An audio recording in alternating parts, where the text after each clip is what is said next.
Hey guys, this is another look at ZB. In the previous video, it was all about these extensions, this low-to-low extension on ZB, this highs-to-highs extension on 30-year yield, and we have broken both of those definitively. So it's possible we've had a change in trend on sort of the intermediate time frame on ZB. Sort of the edge case bearish scenario is that the only extension that would be left would be this same anchor to new high right here. All right, that would be possible support on 30-year yield, and this channel would be possible resistance on ZB price if this is going to turn into a fourth wave down here. Right, if there is a new low on ZB, it means that this is a 1, 2, 3, and we're in a fourth wave, and this monster rip right here which is obviously an impulse wave, would be a wave A and not a wave 1 of a new trend going up. And technically I guess a wave 4 can't be ruled out until we overlap this red line, which is the bottom of wave 1. So the wave 4 scenario is we come up to this red line, we tag or overthrow the top of the blue or the purple channel, and then we make a new low. And that maybe could correspond to this extension on yield. But note that price can't really come halfway back of this latest move because that 50% retracement is above the bottom of this wave 1. So it's really this red line in the channels that are resistance here that would equate to any sort of new yield extension. That's really the only logical bearish scenario I can find. And again, that seems less probable now. We may be at a point in the cycle where bonds are going to start to regain some of their inverse correlation to stocks and become a risk-off sort of indicator, possibly. So if we go to the 2-hour yield chart, let's just look at how this move down happened. That extension, if we go to the daily time frame, it was this highs to highs right there. And if we go back to the 2-hour chart,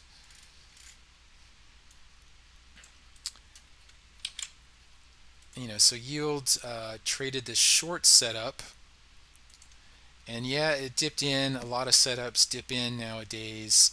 It sort of retested and held right there, more or less. So that was your first clue. And then this black line is the 50% retracement of the highs to highs extension. And we had a little reaction, but what's important here is we ticked into the 236 target of this move short. And yield immediately started trading an extension, started acting as resistance right here. And so that was your clue not to short ZB. This extension trading on 30-year yield. And I guess the way to read this is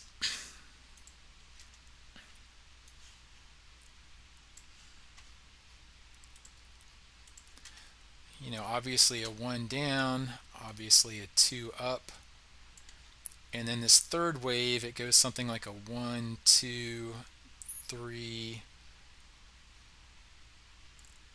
I'm not sure where 4 ends.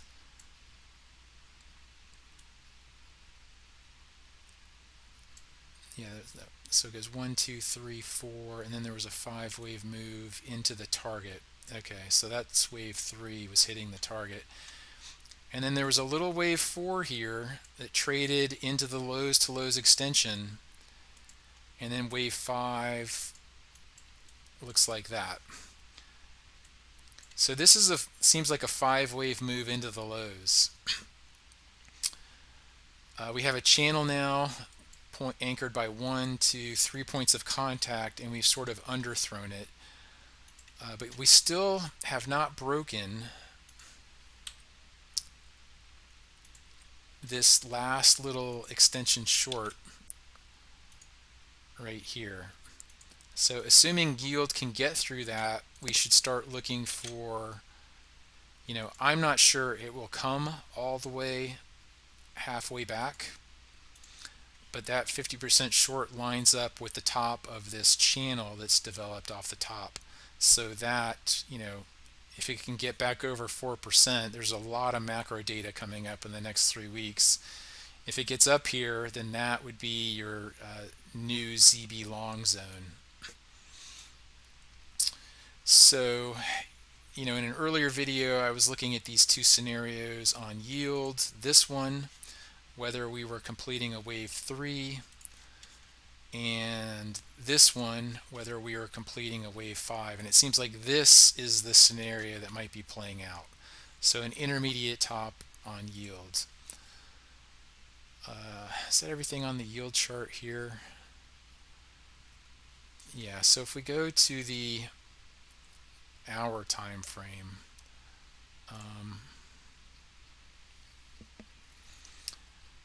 if we just look at the move off the lows,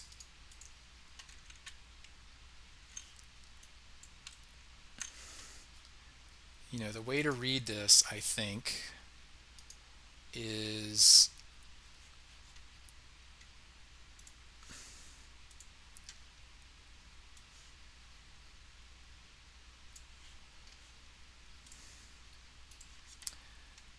we had this clean 5-wave move up and this 2-wave or 3-wave move down into the long from lows. And then we went 1 2 1 2 into the CPI data, and then we launched in a 3. Counting waves like this can feel sort of ridiculous, but there's either a 4 there and then a 3 4 here, and this is a 5, and so that's the top of the 3, and this was a 4, and then this was a 5 that kissed the underside of this original channel that was established here and here and here, in which case this could be the top of wave 1, or if you're still bearish, wave A. This is clearly a 5-wave move up, and so if this is an A, then we're going to get a C wave of some kind at some point.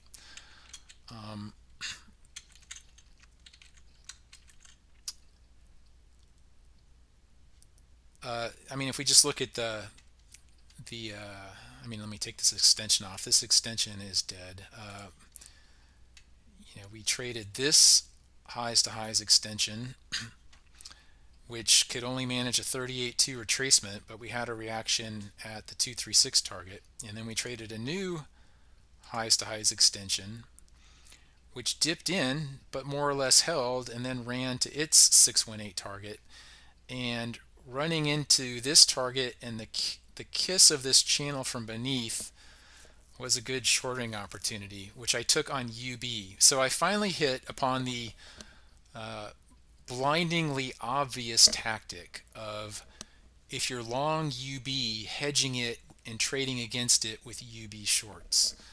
So, and speaking of UB, this is sort of an unusual look for ZB. Like, ZB usually goes up in a channel, and when that channel ends, that wave ends. And so I was, thinking about the possibility that, wave 1 up actually ended right here, and that this is a wave 2, and that this is not a wave 5, but this is wave 1 of 3, right? But UB has a different look, and UB sort of says that this is all one wave up. And so, if you're trading longer duration bonds, where is UB? UB is here. You have to look at UB, ZB, and the 30-year yield chart in tandem and use them to really triangulate what's going on. And usually one of them has a clear read, more clear than the other two. And so in this case, the ZB hour chart, if we look at this move off the lows, it is in a channel, and this is more how you would expect ZB to look, where we punch out of the top on wave 3s and 5s. And so this was the UB short entry right here, and we've had a reaction. So, UB has the same series of extensions that ZB does. ZB has broken this highs to highs extension. UB has not. It's still holding. So we haven't, technically broken trend on UB yet. And so what I'm watching is, if we go back to ZB, we had what seemed like a three-wave move down here, and we need to turn this extension or some variation. We need to make a new low on price and turn this into a little five-wave decline, which would open the door for a more protracted sort of correction. And if you're not already long, we have the rollover coming up this week. So there are just a lot of options on the table. We have a lot of news coming up this week. And then in December, we have core PCE, another PPI, and then the big week with the CPI and the FOMC. So trying to game this out of where the dip will be buyable it's tough. What's interesting about these corrections is how shallow they all are.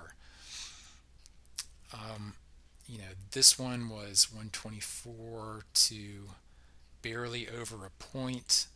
This one was 127 to, this was a 2-point correction here, and then this one was 128 to a point and a half.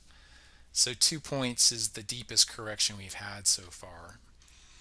So if you're looking at the at the full short on the yield chart up here, nothing says we have to get there. And if you're looking at this full retracement on ZB price, nothing says we have to get down here. Sort of the rule is that a correction comes back to the zone of the fourth wave of the previous degree of trend, which would be this zone right here from 125 to 127. And that's not even a 38.2 retracement of this full move off the lows. So step number one would be this little correction here needs to turn into 5 waves down on ZB, and on UB, where did UB go? We need to break this extension. That's sort of step one in a deeper sort of correction right here. And then if this turns into something that looks like 5 waves down, then that could be an A, and then we would have a chop fest of a B, maybe this week into the rollover. I'm sure some people need to reestablish positions. If we're going to go up, then they have an interest in driving it down to get long. And then, so if this turns into an A wave down 5 waves, and then we have a chop fest of a B, you're simply going to be looking for the C wave, with the understanding that in these previous corrections, these C waves have been sort of very short. They've been shorter than the A wave. The initial decline is often just a few ticks from the low of the correction. So if this extension trades to target, let's say it comes down here, or I'm looking at UB now, I want to be long on ZB. I'm almost out of time here. Maybe the 618 target of this little extension short would be, I don't know, this is all speculation, this is all tactics. I'm just doing technical analysis. So we've had clean 5-wave moves, we've broken the immediate extensions of the short trend, and I think generally you should be looking to buy pullbacks on ZB now going forward, with the understanding that the next 2 to 3 weeks has a lot of news and it could be very volatile. All right, thanks guys.